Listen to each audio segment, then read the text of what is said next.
నమస్తే. ప్రస్తుతం మనతో పాటు ప్రముఖ ఆధ్యాత్మికవేత్త, జ్యోతిష్య వాస్తు పండితులు బ్రహ్మశ్రీ డాక్టర్ గుండెపూడి శివ సుధీర్ శర్మ గారు మనతో ఉన్నారు. సో జూలై మాసంలో పరిస్థితి ఏ విధంగా ఉండబోతుందో గురుగారిని అడిగి తెలుసుకుందాం. నమస్కారం గురుగారు. శ్రీమాత్రే నమః. శ్రీ గురుభ్యో నమః. గురుగారు, జూలై మాసం ఆషాఢ మాసం మేషరాశి వారి పరిస్థితి ఎలా ఉండబోతుంది? ఏళ్ళనాటి శని తాలూకు ఇంపాక్ట్ ఏదైతే ఉందో అది వీళ్ళ మీద ఎంతవరకు పడుతుంది అంటారు? ఎలాంటి జాగ్రత్తలు తీసుకోవాలి ఓవరాల్గా? ఇక్కడ ముఖ్యంగా నాన్న మేషరాశి వారి లక్షణాలు విషయానికి వస్తే వీళ్ళు చపల చిత్తం ఎక్కువగా ఉంటుంది. అంటే స్థిరమైనటువంటి ఆలోచన స్థితిలో ఉండరు. జంపింగ్ మెంటాలిటీ అంటాం కదా, ఒక చోటు నుంచి అంటే ఒక పని చేస్తూనే దాన్ని మధ్యలో ఆపేసి మరలా ఇంకొక పని మళ్ళీ నెత్తినెత్తుకోవటం, దాన్ని మరలా మధ్యలో ఆపేయటం, మరలా ఇంకో పని. దీని ద్వారా ఏమవుతుందంటే వీళ్ళకి తొందరగా మనం సెటిల్ అవ్వలేకపోతున్నామేమో అనేటువంటి ఒక ఆలోచన ఎక్కువగా ఉంటుంది వీళ్ళల్లో. కాబట్టి అది కొంచెం జాగ్రత్త పడవలసినటువంటి లక్షణాలు. ఒక పనిని పట్టుకుంటే దాన్ని విక్రమార్కుల్లాగా ముందుకు తీసుకెళ్ళాలి, అయ్యేంత వరకు దాని మీదనే ఉండాలి. ఇక్కడ వీళ్ళని డివైడ్ చేయడం అనేది చాలా ఈజీ. ఈ రాశి వాళ్ళని ఒక పని చేస్తూ ఉంటారు, ఈ పని నుంచి నాన్న ఇట్లా కాదు ఇంకో పని చేయి ఇంకా చాలా బాగుంటుందని చెప్తే టక్కని జంప్ అయిపోతారు. ఇంకెవరితో ఆలోచన చెప్పరు, ఏమీ ఉండదు. ఇక్కడ అంటే స్వబుద్ధి సుఖం చేవ పరబుద్ధి వినాశక అని చెప్పి శాస్త్రం ఉంది.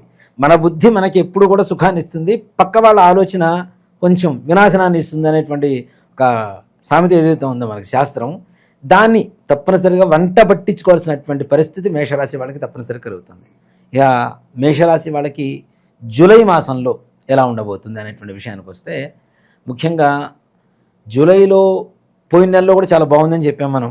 జూన్లో కూడా, జూలైలో కూడా చాలా విశేషమైనటువంటి యోగం కలగబోతుంది. ఏళ్ళనాటి శని ఇంపాక్ట్ అంత ఉండదంటారా? ఉండదు నాన్న, ఇక్కడ తక్కువ. ఇక్కడ చాలామంది ఏంటంటే ఎంతసేపటికి మేషరాశికి ద్వాదశంలో శని వచ్చేసాడు, మార్చి 29వ తారీఖున ఏమైపోతామో అమ్మో అది ఇదని భయపడుతున్నారు. కానీ ముఖ్యంగా గురుడు బాగుంటే ఎవ్వరు ఏం చేయలేరు. తృతీయ స్థానంలో గురుడు ఉన్నాడు, అదే ముఖ్యమైనటువంటి కారణం. అంతేకాకుండా అన్ని గ్రహాలు కూడా శుభవీక్షణ కలిగి ఉన్నాయి. శుక్రుడు కావచ్చు, అలాగే రవి కావచ్చు, కేతువు కావచ్చు, రాహువు కావచ్చు, ఇట్లాంటి బుధగ్రహం కావచ్చు. ఇన్ని బాగున్నప్పుడు శని వల్ల వచ్చేటువంటి బాధ పెద్దగా మనకి గుర్తు వచ్చేంత పరిస్థితి కానీ, దాన్ని గమనించుకోవాల్సిన పరిస్థితి కానీ ఎక్కడా కూడా పెద్ద కనపడదు. ఇన్ని గ్రహాలు కవర్ చేస్తున్నప్పుడు మెజారిటీ కదా, 8 గ్రహాలు బాగున్నాయి, ఒక్క గ్రహమే బాగాలేదు, దానివల్ల పెద్ద ప్రభావం అయితే చూపించేది. సో కాబట్టి దానివల్ల ఏ రకమైనటువంటి ఇది అక్కర్లేదు. కాకపోతే దూర ప్రయాణాలు ఏవైతే ఉన్నాయో వాహన ప్రమాదాలు కొంచెం ఉంటాయి కాబట్టి అవి కొంచెం జాగ్రత్త వహించవలసినటువంటి పరిస్థితి కనపడుతుంది. అలాగే ఈ నెలలో వివాహ యోగం, ఎవరైతే వివాహం కావాలి అని చెప్పి కోరుకుంటున్నారో అలాంటి వాళ్ళకి, అంటే ఆషాఢ మాసంలో పెళ్లి చూపులు ఎక్కడ చూస్తాం గురువుగారు, అసలు ఆషాఢ మాసంలో పెళ్ళిళ్ళు కుదరవు కదా అంటే, ఇప్పుడు కొంచెం అప్డేట్ అయ్యారు కదా జనాలు. ఇళ్లల్లో పెళ్లి చూపులు చూసుకోకుండా కాఫీ డేల్లో, కాఫీ షాపుల్లో, టెంపుల్స్లో పెళ్లి చూపులు చూసుకుంటూ కూడా అభిప్రాయాలు తెలుసుకోవడానికి ఈ రకమైనటువంటి ఆలోచన ప్రయాణాలు కూడా చేస్తున్నారు. కాబట్టి అలాంటి వాటి ద్వారా కూడా ఓకే ఇది మేము ఫిక్స్, ఈ అమ్మాయిని నేను పెళ్లి చేసుకుంటాను, ఈ అబ్బాయిని నేను పెళ్లి చేసుకుంటాను అనుకునేటువంటి పరిస్థితి తప్పనిసరిగా ఈ జూలై నెలలో అవ్వడానికి అవకాశాలు ఉన్నాయి. అలాగే ఏవైతే రుణ బాధలు ఉన్నాయో, అప్పులు తీసుకొని అప్పుల బాధలు కూరుకుపోయారో వాళ్ళకు కూడా కొంతమేరకు ఊరట కలిగేటువంటి అవకాశం ఉంది. ఇచ్చిన డబ్బులు వెనక్కి రావడానికి కూడా మంచి సమయం తప్పనిసరిగా.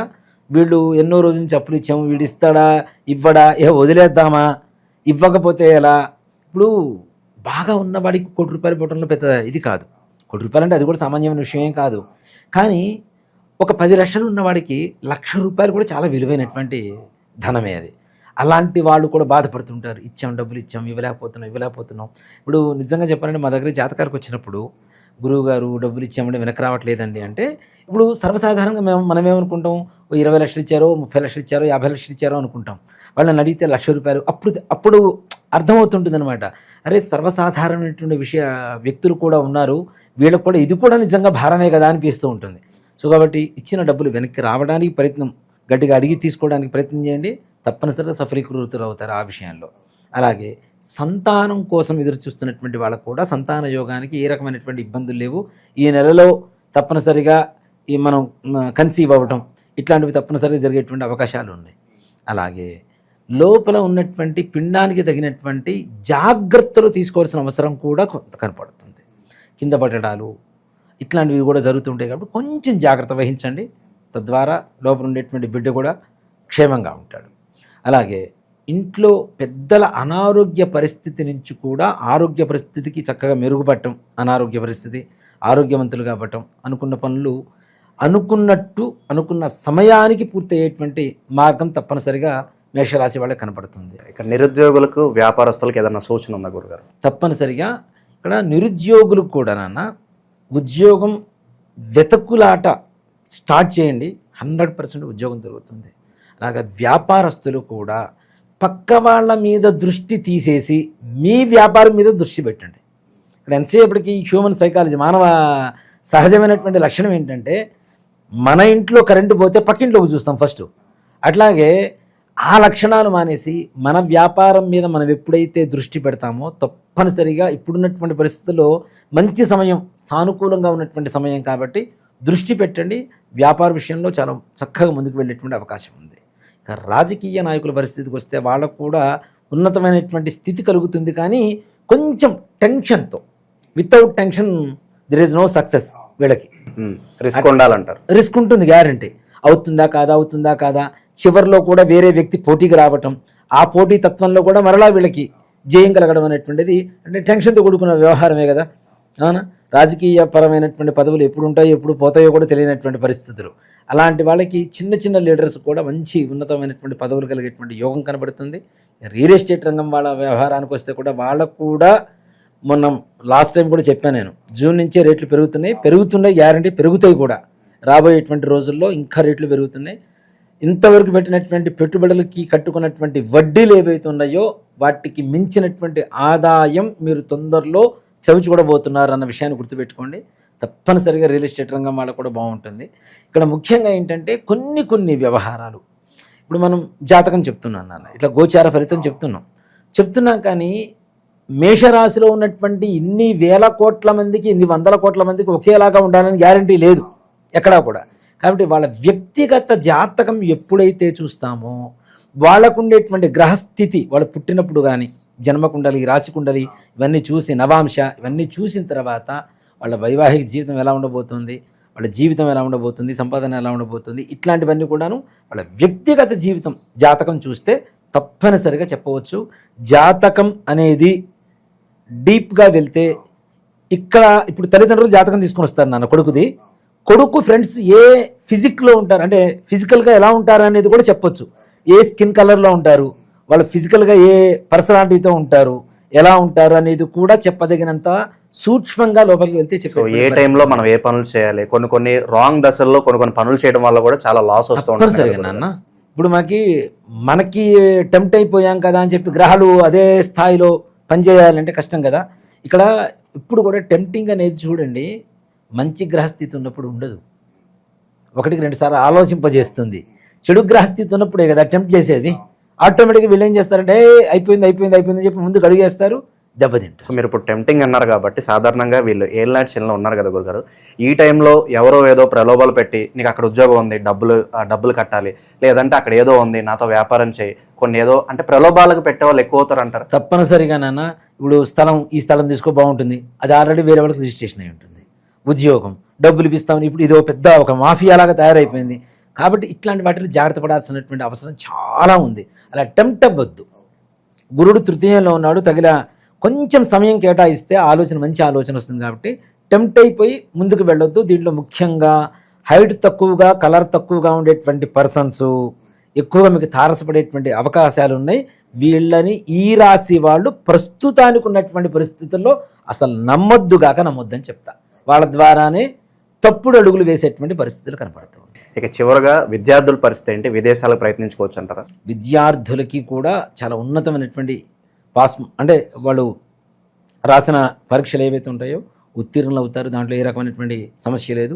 విదేశీ ప్రయాణాలకి కొంచెం లేట్ అవుతుంది, అంటే ప్రస్తుతానికి ఇప్పుడున్నటువంటి ఈ జూలై నెలలో అవుతుందని చెప్పడానికి అవకాశం తక్కువ. కాబట్టి దాన్ని వాయిదా వేసుకోవడం అనేది సూచించదగినటువంటి విషయం. గురుగారు ప్రత్యేకంగా వీళ్ళు ఏళ్ళనాటి శనిలో ఉన్నారు అండ్ మనకి ఆషాఢ మాసం, సో ఆ శని ప్రభావం కాస్త తగ్గడానికి ఏదైనా పరిహారాలు ఉంటే చెప్పండి. ఒక మాట చెప్పాలంటే ఈ జూలై మాసంలో క్యాలెండర్ చూసుకుంటే మనకు అర్థమైపోతుంటుంది, పుష్యమి నక్షత్రం వచ్చిన రోజున కానీ, ఉత్తరాభాద్ర నక్షత్రం వచ్చిన రోజున కానీ, అనురాధ నక్షత్రం వచ్చిన రోజున కానీ, అది ఏ వారమైనా కానివ్వండి, శనివారం కావచ్చు, కాకపోవచ్చు, ఏదైనా కావచ్చు, ఈ 3 నక్షత్రాలు, నెలలో 3 నక్షత్రాలు ఒక్కసారి అంటే 3 రోజుల్లో వస్తాయి. ఈ 3 రోజులు కూడా తప్పనిసరిగా నల్లటివి కానీ, నీలవర్ణపు వస్త్రాలు కానీ ధరించండి. ఓకే, ధరించండి తప్పనిసరిగా. వీళ్ళకి అనుకున్నట్టుగా కొంతవరకు పనులు అవ్వడానికి అవకాశం ఉంటుంది. ఇంకా కఠినమైన పనులు ఉన్నాయండి మా గురువుగారు కావాలి అనుకున్న వాళ్ళు తప్పనిసరిగా నల్ల నువ్వులు, నువ్వుల నూనె, ఒక నల్లటి వస్త్రం శనీశ్వరుడి దగ్గర సమర్పించి చక్కగా నవగ్రహాలకు 27 ప్రదక్షిణాలు చేయండి. ప్రదక్షిణాలు చేసిన తర్వాత కాళ్ళు కడుక్కోకుండా అక్కడ ఉన్నటువంటి ప్రధాన ఆలయానికి నమస్కారం చేసుకుని రండి, తప్పనిసరిగా పనులు అవుతాయి. పితృదోషాలు ఉన్నాయని చెప్పి చాలా వరకు కూడా అడుగుతున్నారు. అవునన్ను, పితృదోషం, స్త్రీ శాపం, వీటి వల్ల అత్యధికమైనటువంటి బాధలు అనుభవిస్తున్నారు. ఇలాంటి వాటికి ఒకటే పరిహారం చూస్తుంటాం, one and only solution remedy అనుకోవచ్చు. అంతే.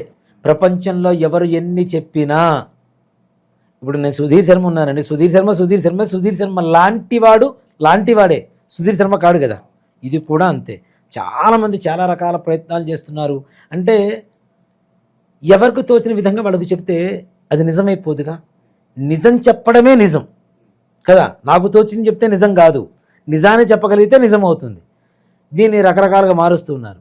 కానీ గోకర్ణంలో ఉండేటువంటి మోక్షనారాయణ బలి ఏదైతే ఉంటుందో అది అమావాస్య రోజున ఎవరైతే చేయించుకుంటారో వాళ్ళకి సంపూర్ణమైనటువంటి పితృదోష స్త్రీశాప నివారణ, తద్వారా కనీసం వచ్చే సంవత్సరం నాటికి పూజ చేయించుకున్న రోజు నుంచి సంవత్సరం నాటికి వాళ్ళ జీవితం మారటం అనేది తథ్యం తథ్యం సత్యం సత్యం పునఃసత్యం. దాంట్లో ఏ రకమైనటువంటి అనుమానం లేదు నాన్న. దాంట్లో ఎంత గొప్పగా ఉంటుందో అంత గొప్పగా ఉంటుంది. దానికి బెస్ట్ ఎగ్జాంపుల్ నేనే చాలు చూసే జనాలు. ఎంతోమంది వస్తున్నారు గురుగారు మీ ఆధ్వర్యంలో, మేము కూడా ఆ గోకర్ణ వస్తామండి, పూజ చేయించుకుంటామండి అంటే చాలా మంచి రెస్పాన్స్ వస్తుంది. సో పర్సనల్ తప్పనిసరిగా రమ్మని చెప్పండి. అయ్యో తీసుకెళ్తాను, ప్రతి అమావాస్యకి వెళ్తూ ఉంటాం, అమావాస్యకి అక్కడ ఉంటాం, తప్పనిసరి ఇక్కడి నుంచే బయలుదేరుతాం. రాండి, చక్కగా చేయించుకోండి, అన్ని బాధ నివృత్తి కలుగు చేసుకోండి. అక్కడ వివరంగా చేయించేటువంటి గురువు గారిని కూడా ఎంచుకొని మరీ పెడుతూ ఉంటాం మనం, పురోహితులు కూడా. అన్నీ ప్రతి ఒక్క దాంట్లో 1-2 సార్లు ఆలోచించి జాగ్రత్త తీసుకొని వెళ్తుంటాను అన్న. నన్ను నమ్మి ఇంత దూరం వచ్చినప్పుడు వాళ్ళకి మంచి జరగాలి, ఇది ఒకటే. నన్ను అందుకే పుట్టించాడేమనుకుంటాను నేనైతే దేవుడు. అంటే గోకర్ణానికి ఇంతమందిని తీసుకుని వెళ్ళి వీళ్ళ కర్మ నివృత్తి చేయరా అని చెప్పడం కోసమే భగవంతుడు నన్ను పుట్టించి ఈ స్థాయికి తీసుకొచ్చి ఇదే ప్రయాణాలు ఎక్కువగా చేసేట్లుగా చేస్తున్నాడేమో అని నేను భగవంతుడి అనుకుని స్వీకరిస్తూ ఉన్నాను. ఆ బాధ్యతలు తీసుకొని చేస్తూ ఉన్నాను. ఓకే, ఏదన్నా పనులు ప్రారంభించినప్పుడు సాధారణంగా మనం మంచి రోజు కోసం చూస్తాం కదా.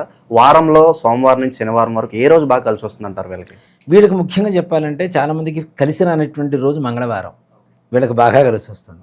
మంగళవారం చాలా మంచిగా కలిసి వస్తుంది. మంగళవారాన్ని మనం సంస్కృతంలో జయవారం అని కూడా పిలుస్తాం. ఎందుకంటే ఆంజనేయ స్వామి వారు లంకలో సీతమ్మ వారిని మొట్టమొదటిగా చూసింది మంగళవారం ఏట. చైత్రశుద్ధ పౌర్ణమి రోజున మంగళవారం రోజున చూశారు కాబట్టి ఆయనకి మంగళవారం జయవారం అని పేరు. ఆయన వెళ్ళింది ఆ పని కోసం కదా, జై కలిగింది కదా. కాబట్టి మంగళవారం వీళ్ళు ఏదైనా పనులు అనుకున్నప్పుడు ఉదయం 6 గంటల నుంచి 7 గంటల లోపల కానీ, సాయంత్రం 6 గంటల నుంచి 7 గంటల లోపల కానీ ప్రారంభించమనండి, తప్పనిసరిగా పనులు అవుతాయి. ఓకే, సో నిత్యం వీళ్ళు ఏదన్నా పనులు ప్రారంభించినప్పుడు ముందుకెళ్ళడానికి, అలాగే కొంత పాజిటివ్ రావడానికి ఏదన్నా మంత్రం ఉంటుందా నిత్యం మనం చదువుకోవడానికి? వీళ్ళు అసలు శివ పంచాక్షరీ మంత్రం ఏళ్ళనాటి శనికి సంపూర్ణమైనటువంటి నివారణ మార్గం. ఓ మాట చెప్పాలంటే ఓం నమ శివాయ ఇంట్లో కూర్చొని ఒక్క 10 నిమిషాల పాటు శివుణ్ణి స్మరించుకొని వెళ్తూ శివుడు దర్శనం చేసుకుని వెళ్ళండి, శివాలయ దర్శనం చేసుకుని వెళ్ళండి, తప్పనిసరిగా పనులు అవుతాయి నాన్న. మేషరాశి వాళ్ళకు ఓవరాల్గా జూలై మాసం ఏ విధంగా ఉండబోతుంది మీ మాటలు అద్భుతంగా వివరించారు గురుగారు. ధన్యవాదాలు. శ్రీమాత్రే నమః. శ్రీ గురుభ్యో నమః.